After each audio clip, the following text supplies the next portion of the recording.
Olá, então eu terminei de ler o maravilhoso Sodoma e Gomorra, que é o volume 4 de Em Busca do Tempo Perdido do Proust.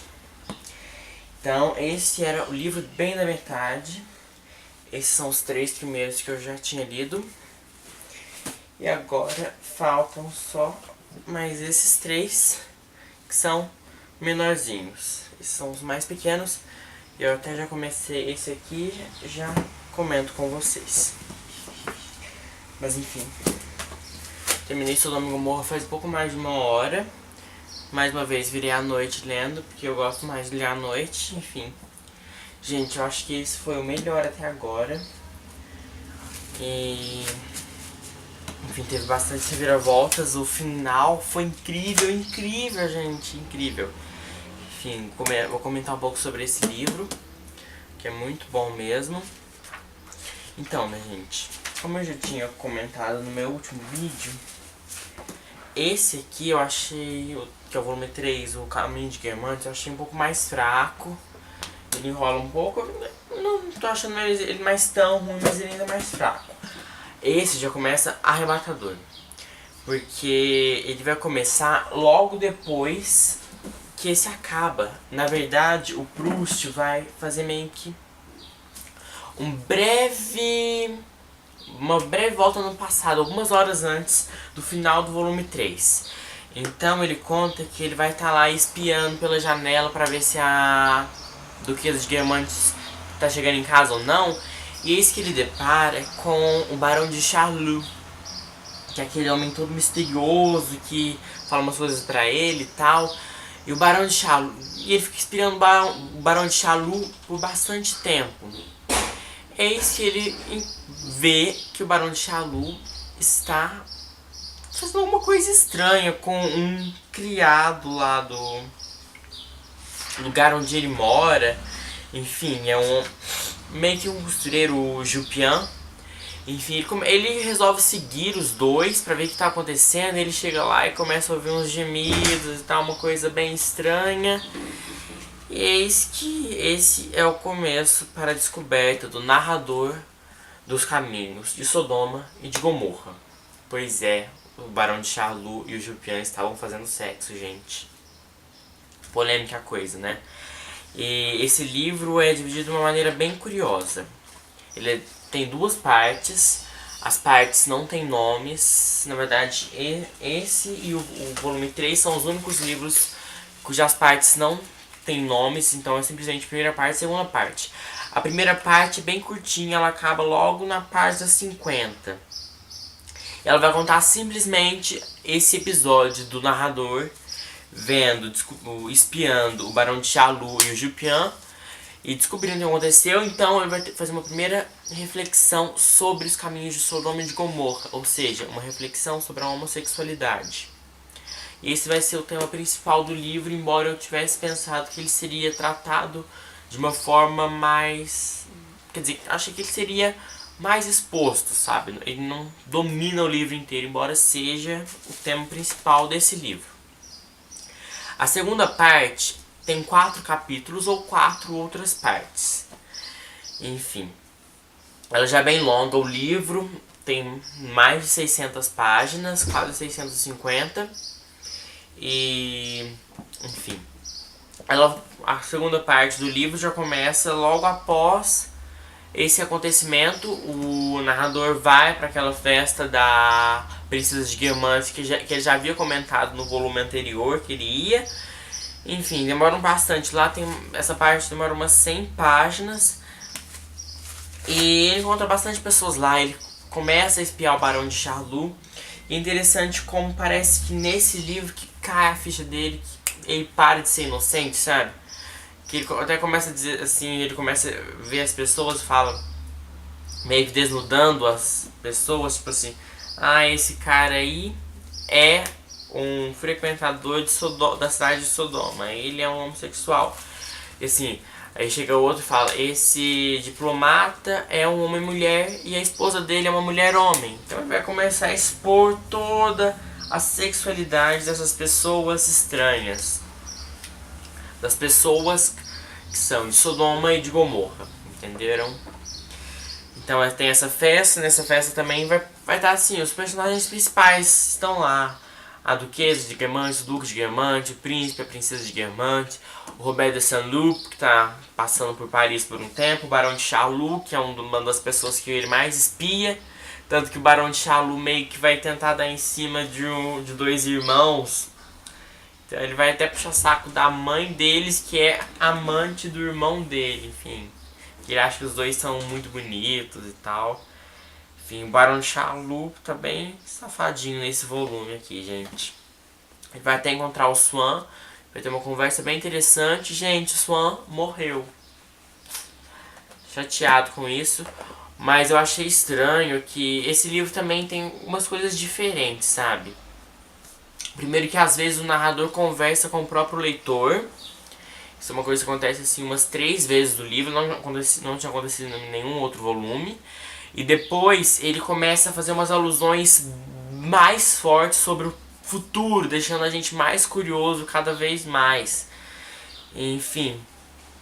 E uma das coisas sobre a morte do Swan, o narrador não chega a comentar sobre ela. Em alguma passagem assim mais pro meio, pro final do livro, alguém comenta que eu fui lá dar meus pêsames para a Odete, ou seja, o Swan morreu.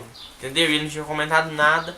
Faz só algumas breves referências a isso sem chegar a falar mesmo, sabe? Isso é uma coisa bem estranha, mas parece que já tá ficando comum no livro.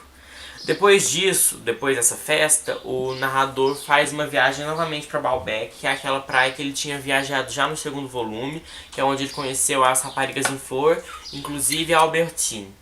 Lá ele encontra novamente essas pessoas e tal. Quando ele chega lá, ele tá meio deprimido, porque é quando cai a ficha que a avó dele morreu. Então ele fica com os pêsames meio atrasados, enfim. Depois chega a mãe dele também. Nessa viagem, ele demora um pouco para se recuperar, porque a avó dele costumava viajar com ele para Baalbek. Mas quando ele se recupera, ele começa a frequentar novamente as coisas e tal. Ele começa a sair bastante com a Albertine, mais com ela do que com todas as amigas dela em geral. E ele começa a frequentar o salão dos Verdurand, que eles também estão passando uma temporada lá na praia e tal. E eles alugaram uma casa dos Cambremer, que são alguns personagens novos, que eles são meio que... acho que eles são marqueses e tal, eles são... assim, meio elite. Os Verdurand meio chatos, gente, eu não gosto muito deles desde o primeiro volume, eu achei eles meio chatinhos. Esse aqui eles estão melhorzinhos ainda, mas ainda são meio irritantes, sabe? Que eles estão ascendendo agora, tem um salão assim, eles são bem estimados e tal. E uma das coisas que acontecem é que um dia ele acaba encontrando o Barão de Charlus numa estação de trem. E o Barão de Charlus pede pra ele chamar um carinha lá, que fala que é um conhecido dele, que é um militar. Aí ele vai lá e quem ele encontra, que é o Morel, gente, esqueci o nome dele agora. Enfim, que é um cara que é filho do homem que trabalhava pro tio avô do narrador. Eu não sei se eu comentei nenhuma dessas pessoas, mas enfim, agora o Morel tá sendo um personagem bem importante. E o Marcel, quer dizer, o narrador, ele já tinha encontrado esse cara, porque uma vez ele foi, no volume 3 ele conheceu esse Morel. Quando ele vai entregar mostra uma foto pra ele que mostra que o tio avô do Marcel tinha encontros com Odete, entendeu? Que ela era uma das amantes deles. E o Morel tem algumas pretensões pra ser músico e tal, então quando o narrador encontra ele é meio que uma surpresa. E vai passando o tempo da história, a gente tem uma coisa bem suspeita, que o Barão de Charlus quer com ele. Passando a história, logo após, nós descobrimos que eles já estão tendo um caso, gente. O Morel é também um frequentador do salão dos Verdurand, então ele pede para levar o Barão de Charlus, um amigo do pai dele, tal. Mas nós vamos percebendo que eles têm uma relação e fica bem claro isso, na verdade. Cada vez mais o Barão de Charlus sustenta, eles são bem próximos, têm uma relação amorosa, são amantes, de verdade. Tem até que algumas outras pessoas do salão meio que fazem algumas piadinhas assim internas sobre o Barão de Chalupa, porque o Barão de Chalupa acaba se tornando um dos maiores fiéis do salão dos Verdurhan, né? E tem outros como aquele médico chatíssimo Cotar, a gente odeia esse médico, enfim, ele é muito chato, não gosto dele. Tem uma princesa que também o narrador faz algumas alusões, mas dá pra entender que ela meio que... parece que ela é lésbica, sabe? Ele não faz nada muito claro, mas dá pra entender em alguns momentos que é isso que ele quer dizer. Então todo mundo ele começa a frequentar bastante o salão dos Verdurhan, até a Albertine, que ele fala que é uma prima dele. Enfim, chegando no final do livro, ele tá decidido que ele não quer ter nada com a Albertine, que ele vai se despedir dela, falar: ah, Albertine, não quero nada com você, né? Ah, esqueci de comentar uma coisa muito importante. Ele começa a desconfiar que a Albertine também é lésbica, ou no mínimo bissexual, mas enfim, que ela é uma frequentadora de Gomorra.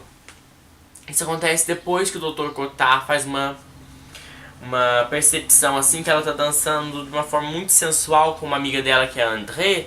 Então o narrador começa a prestar atenção nela, ele fica meio obcecado por isso, começa a investigar. E tem até uma irmã do Bloch, que é aquele amigo judeu dele, que ele já havia conhecido também no volume 2. Ele descobre que ela está tendo um caso com uma atriz, então elas têm assim, uma relação bem exposta, elas fazem bastante exibição em público.